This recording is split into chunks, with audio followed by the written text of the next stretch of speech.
Muito bem, sejam todos muito bem-vindos. Esse é o nosso último encontro da Sala Aberta, uma iniciativa da Escola Brasileira de Psicanálise Freudiana, e nós vamos continuar o bate-papo que estávamos tendo a semana passada, com a professora Andréia Daluia, que é uma das psicanalistas e professoras também da Escola Brasileira, e vamos seguir então falando sobre a empatia. Professora Andréia, é contigo. Boa noite. Obrigada, boa noite a todos que irão assistir a gravação, muito bom tê-los aqui conosco, né? Então vamos dar andamento, e nós vamos falar aqui um pouco sobre o que pode ocorrer quando a vida deixa de ter propósito, né? Então nós vamos falar um pouquinho das drogas, depressão e suicídio. O sujeito, quando ele atinge a sua juventude, frequentemente, ele vai se deparar com o fim de um roteiro previamente traçado por expectativas sociais ou os familiares, né? Ou seja, ele se depara com o fim do ensino médio, as escolhas da carreira profissional, né? As cobranças em torno da sua carreira profissional, o início desse desenvolvimento social, afetiva, relacional, as definições e as suas escolhas da vida sexual, o pagar contas, né? E os gatilhos que causam o adoecimento, né? Como a depressão, a ansiedade, que podem desenvolver o uso de álcool e drogas. Então, as dúvidas sobre o próximo passo a ser dado se tornam frequentes e podem gerar essas crises existenciais. Então, quando a vida ela deixa de ter um propósito, pode haver uma série de consequências, ou seja, consequências psicológicas, emocionais. Então, vai depender muito da pessoa e das circunstâncias desse indivíduo. Então, também podem surgir o desejo de não estar mais nesse mundo, de morrer.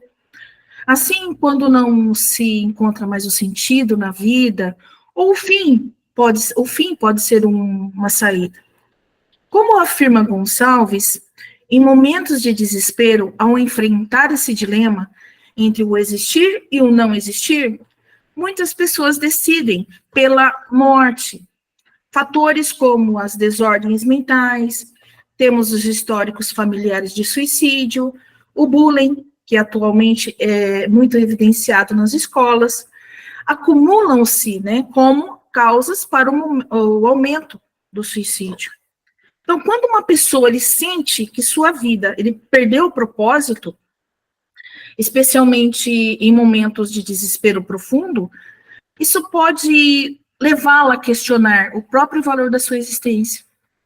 Então, esse tipo de dilema entre o existir e não o existir pode surgir diversos fatores, como o sofrimento emocional intenso, a depressão, os traumas, as perdas ou as crises existenciais.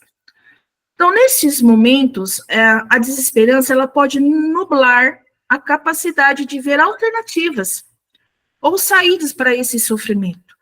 Então, a morte ela pode parecer uma forma de alívio ou uma solução para a dor.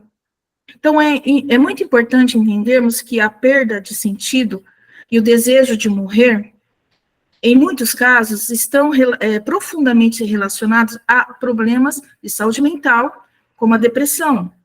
Ou seja, a depressão, ela distorce a percepção da realidade, ela limita a visão do indivíduo referente ao futuro.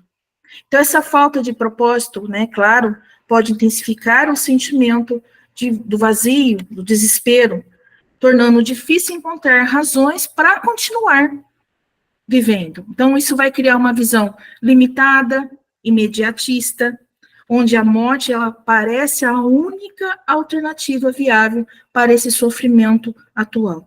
Mas, no entanto, esse estado, na maioria das vezes, transitório, e com apoio adequado, ele, seja por meio da terapia ou o suporte emocional de pessoas próximas, né, ou intervenções profissionais, muitas pessoas conseguem se redescobrir, descobrir o sentido na vida, perceber que a dor, ela não é permanente, Então, a ajuda psicológica e emocional vai guiar essa pessoa a entender que esse sofrimento ele pode ser enfrentado e que outras soluções são possíveis, além da morte.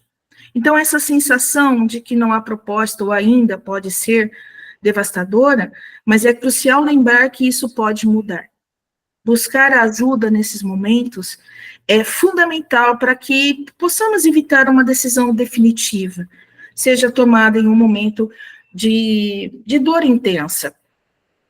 Então, essas grandes mudanças que ocorrem, né, as emocionais, sociais, familiares, físicas, sexuais, econômicas, as relacionais, elas podem ser alencadas como preditores nos casos de suicídio entre jovens, ou seja, todas essas mudanças, elas são listadas, elas fazem parte de uma lista que causam, né, são causadores do suicídio desses jovens, entre esses jovens. Lembrando que na sua faixa etária de 15 a 29 anos. Elza Viviana e Cláudia Sandra, elas apontam que existem dois grupos principais de riscos para o suicídio. Então, seria a predisposição, que isso traz as famílias, são famílias instáveis, famílias abandonadoras, famílias rígidas, ausentes, famílias que não se portam, também tem a questão das doenças mentais e o próprio ambiente educacional, muitas vezes, inadequado. E os gatilhos, esses gatilhos, eles são sempre sociais. O que seria? O luto, perdas, humilhação, bullying, crises financeiras também fazem parte desses gatilhos sociais, entre outros, né? Então, quando o jovem, ele põe fim à própria vida, deseja, em verdade, deixar de sofrer, ele não quer morrer. Então, nesse sentido, o suicídio, ele pretende acabar com essa dor insuportável. E, nessa tentativa, o sujeito termina com a própria existência, ou seja, o intuito é acabar com essa dor, não de terminar com a sua própria vida. Aqui eu trago para vocês alguns percentuais, né? Nós temos aqui uma análise diagnóstica psiquiátrica e apresenta 87,3% apresentam algum diagnóstico psiquiátrico previamente ao suicídio. Aqui, em geral, nós temos os transtornos de humor, que é 43,2%. Nós temos transtorno por uso de substâncias diversas, que está em 25,7%. 16,2% é o diagnóstico de transtorno de personalidade e 9,2% transtornos psicóticos. E dentro disso tudo, né, esse aumento de casos de suicídio, eles estão associados com períodos de depressão. Então, nós temos aqui 74,4% exatos, estão associados ao primeiro episódio de depressão grave. Depois nós temos 18,8% associados ao segundo episódio de depressão e 6,5% quando existem mais de 2 episódios de depressão. São percentuais bem elevados. Então, o consumo e o abuso de drogas entre os jovens, ele está muito relacionado a um aumento no risco deste comportamento suicida. Então, o uso de substâncias como o álcool, drogas ilícitas e até medicamentos, vai levar a essas alterações no estado mental desse indivíduo. E vai ocorrer o aumento dessa impulsividade, a depressão, esse isolamento social, e são fatores que irão contribuir para esse comportamento suicida. E nós temos uma variante entre 25% a 50%. Então, o suicídio, frequentemente, ele surge quando a pessoa, ele se sente incapaz de encontrar alternativas para lidar com a sua dor emocional e vê na morte a única forma de alívio. Então, quando alguém se sente incapaz de encontrar alternativas para lidar com essa dor emocional e acredita que a morte é a única forma de alívio, é um sinal de sofrimento extremo. Esse tipo de pensamento, muitas vezes associado ao desespero e à depressão profunda, pode ser um indicador que a pessoa precisa de ajuda imediata. Então, é importante que entendermos que, nesse estado, essa dor pode ser tão esmagadora que vai obscurecer a percepção de outras formas de suporte ou solução.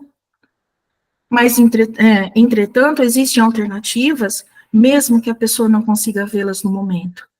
Então, é por isso que é fundamental, né, que diante dos sinais de riscos, as pessoas próximas, família, amigos, assim como os profissionais de saúde, eles estejam atentos para que possam oferecer esse suporte, buscando o tratamento adequado.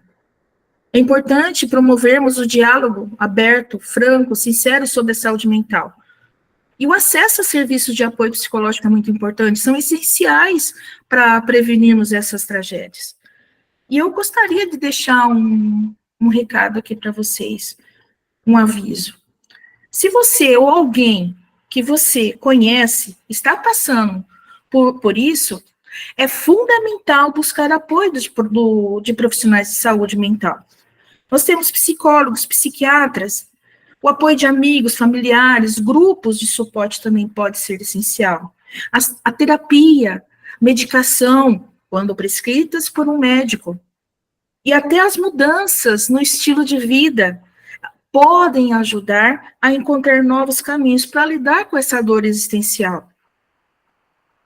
E, para além das obrigações legais, né, que exigem dos profissionais de saúde, profissionais da saúde pública, saúde mental e da sociedade, uma atenção muito especial ao suicídio. É crucial, é importante que nós possamos construir laços, demonstrando o interesse genuíno, sincero, verdadeiro pelo outro. Ouvir com empatia, sem julgamentos, sem apontar, sem julgar, sem achismos. E vai ser somente dessa forma, será somente dessa forma que vai ser possível assegurarmos uma intervenção realmente verdadeira e eficaz. Professor Richard? Muito bom. Nós temos ao nosso dispor uma rede de apoios. Mas, além dessa rede de apoios que nós temos ao nosso dispor, nós vamos refletir sobre algumas coisas. Não, professor André, permita utilizar o seu compartilhamento. Isso, obrigado. Eu pedi para vocês, a semana passada, desenharem o que para vocês representa a morte, né? E eu gostaria que vocês olhassem para essa imagem aí do lado. O que essa imagem aí ao lado representa para você? Vocês podem utilizar o chat aqui ao lado para vocês irem respondendo e eu vou lendo. Vocês podem utilizar o chat, por favor. O que essa imagem representa? Quando você olha para essa imagem, o que ela significa para você? Professora Andréia dizendo vida e morte. O Carlos está dizendo luz, vida, escuridão, morte. Olha que o Carlos já teve uma outra percepção. O Carlos enxergou a luz e a noite ali, né? A escuridão. O professor Reinaldo também diz a pulsão de vida e pulsão de morte. André Gonçalves, perspectivas diferentes de ver a morte. Uau! Perspectivas diferentes de ver a morte. Interessante. Isso é uma coisa que me fascina. Nós estamos no mesmo ambiente, com o mesmo professor, vendo a mesma imagem, mas olha como as percepções mudam. Olha como temos visões diferentes, né? Aquilo que ficou imperceptível para mim ficou visível para o outro. E aquilo que fica visível para o outro fica imperceptível para mim. Uma autora da psicologia analítica chamada doutora Clarissa Píncola Estés, ela traz para nós a junção da vida, morte e vida. A morte não é tão ruim como se apresenta ser. Há coisas em nós que precisam morrer para poder nascer. E há coisas em nós que nós não deixamos morrer porque temos medo da outra forma que vai nascer. Pode deixar que eu aviso sim, professor André. Então isso é algo muito interessante. Eu disse para vocês, acho que na semana passada, não sei se disse, vou dizer de novo, que eu fico aqui perdido, do pé de mangueira, né? O pé de mangueira nasce manga. Mas quando eu planto o pé de mangueira, a primeira florada do pé de mangueira, eu preciso arrancar toda a florada da mangueira. E por que eu tenho que arrancar a florada da mangueira? Porque se nascer a manga ali e eu colher a manga, não nasce mais manga, e se nascer, nasce mirrada, e é horrível comer essa manga. Então, para que eu colha mangas, chupe mangas boas, adocicadas, palatáveis, eu preciso arrancar a primeira florada da mangueira para que ela venha mais forte. Tem hora que eu preciso matar para nascer de novo. É como se o que precisasse morrer em mim. Nós lidamos com a morte dentro de nós. Há em nós a vida, morte e vida. Todos os dias morremos um pouco. Morrem células do nosso corpo. Morrem partes de nós. Morrem os fios de cabelo. Nascem os pés de galinha. Tem gente que nasce um puleiro inteiro da galinha na cara. E aí a pessoa não aceita a morte. Ela corre na esteticista para arrancar a morte de vista. Ela não suporta ver o outro lado que ela tem. O lado do envelhecimento. Quando eu não suporto, é algo que precisa ser visto, precisa ser analisado. Por que é tão insuportável eu enxergar esse outro lado? O que precisa morrer em mim hoje para que nasça com mais força, mais vigor? Precisa morrer a minha capacidade de procrastinação? Precisa morrer a minha preguiça? Precisa morrer a minha falta de perdão? Esse morrer, essa vida, morte e vida é algo simbólico. Esse morrer que não é tão bom, ou que é tão bom, é simbólico. Por isso que algumas pessoas desenharam a morte é só uma passagem. E literalmente. Mas mesmo que ela seja uma passagem, ela traz dor, sofrimento e angústia. Mesmo que eu saiba qual é o fim da morte, a morte nos faz doer não pelo ato da morte, mas pelo deixar de ser. O que nos dói é o deixar de ser. Quando minha avó faleceu, eu deixei de ser neto. E quando eu deixo de ser neto, morre vovó, mas morre uma parte de mim. Eu deixei de ser neto, meus 2 irmãos deixaram de ser neto, meu pai deixou de ser genro, minha mãe deixou de ser filha.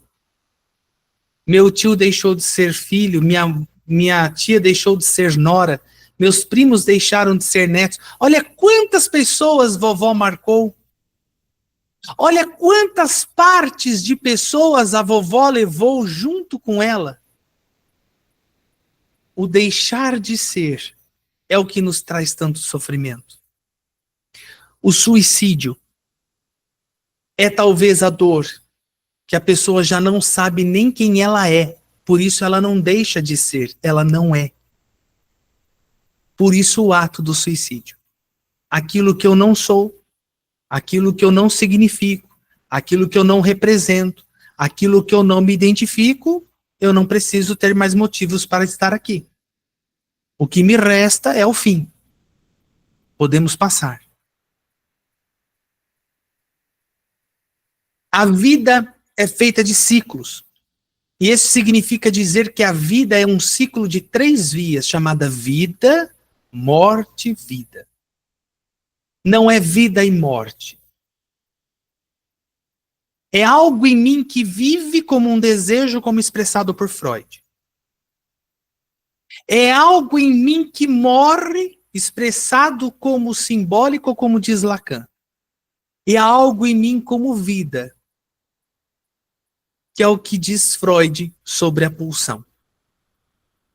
A pulsão de vida, a pulsão de morte, elas andam lado a lado.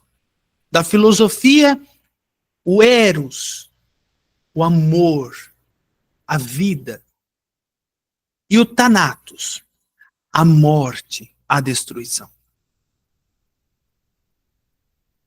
O que hoje precisa morrer para nascer com mais vida, que você não tem deixado morrer? Você tem resistido de todas as formas para que aquilo não morra. Medo do inesperado.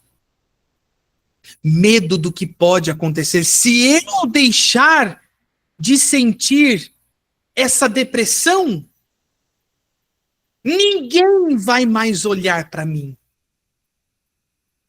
Ninguém vai mais cuidar de mim. Ninguém vai mais se preocupar em perguntar: você está bem? Eu vou deixar de ter o olhar. Eu vou deixar de ter o colo. Eu não posso deixar. Eu não posso deixar ir. Então eu seguro, eu me agarro naquilo e faço daquilo como sendo meu. Quando na verdade não deveria ser. Ah, isso talvez seja o vitimismo? Não, isso é uma maneira de viver a vida com um ganho secundário. Eu queria que vocês pensassem sobre isso, refletissem sobre isso. Podemos passar, professor André? Eu trago ainda para vocês. É como se o que precisa morrer hoje para tornar-se vida. Entenda que a morte aqui não é algo físico, mas algo psíquico. É como se algo que eu criei no meu imaginário e eu alimento, tal como eu alimento pombos. E eu fico alimentando, e chega um momento que o paciente diz: por que eu estou me alimentando disso? Por que eu estou fazendo isso? E aí que o analista entra e fala: pois é. Quem pergunta aqui sou eu. Não inverta o lugar comigo, não. Por que está cultivando isso há tantos anos?